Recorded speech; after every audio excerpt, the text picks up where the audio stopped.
मतदान करना सिर्फ किसी को जिताना या हराना नहीं है मेरे दोस्त। मतदान आपका एक संवैधानिक अधिकार भी है और इतने बड़े देश के इस चुनावी प्रक्रिया में आप एक महत्वपूर्ण बिंदु हैं, एक बहुत महत्वपूर्ण सहकारी हैं।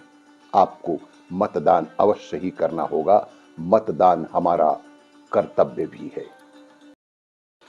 जीवन की सबसे बड़ी सच्चाई यही है मेरे दोस्त कि नदी कभी भी अपना पानी नहीं पीती, पेड़ कभी भी अपना फल नहीं खाता और फूल कभी भी सुगंध अपने लिए नहीं फैलाती।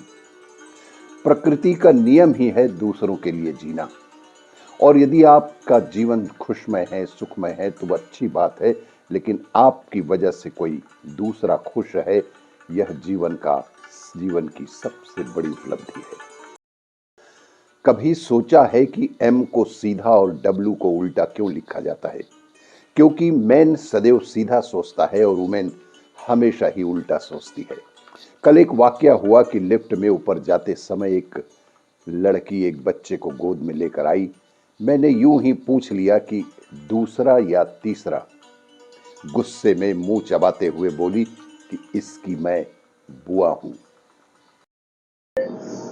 यदि आंखें खुली हो तो पूरा जीवन ही विद्यालय है मेरे दोस्त। और जिसे सीखने की भूख हो वो किसी भी व्यक्ति से और किसी भी घटना से कुछ न कुछ सीख ही सकता है। दार्शनिक कहता है कि वह जिस भी व्यक्ति से मिलता है वह उससे किसी न किसी रूप में अधिक जानकार या बुद्धिमान होता है और वह उससे जरूर से जरूर कुछ न कुछ सीख ही लेता है।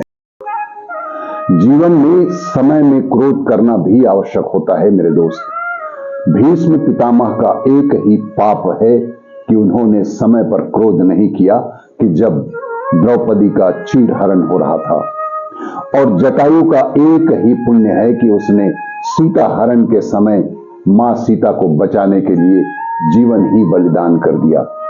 दोनों की मृत्यु हुई, एक की राम के गोद में, दूसरे की बाणों की सैया में। विश्व पृथ्वी दिवस इस वर्ष का थीम है ग्रह बनाम प्लास्टिक। वर्तमान में पृथ्वी को सबसे अधिक खतरा प्लास्टिक से है।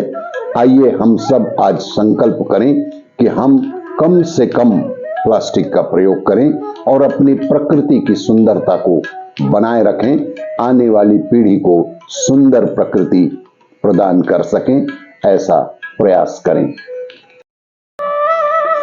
ये लोक हित का पर्व है, ये पर्व तेरा गर्व है। ये लोक हित का पर्व है, ये पर्व तेरा गर्व है। अलख जगा कलम उठा के नोट कर, तू ओट कर, तू ओट कर।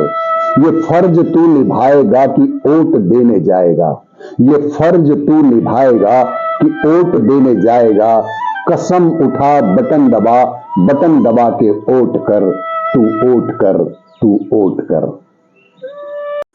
जिसके भीतर क्षमा होगी तो क्षमा ही निकलेगी और भीतर क्रोध होगा तो क्रोध ही निकलेगा। अतएव जब भी कुछ आपके बाहर निकले तो दूसरे को दोषी मत ठहराना।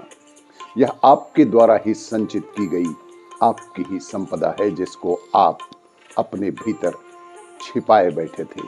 प्रयास करें कि आपके भीतर से निगेटिविटी दूर हो और पॉजिटिविटी का संचय हो।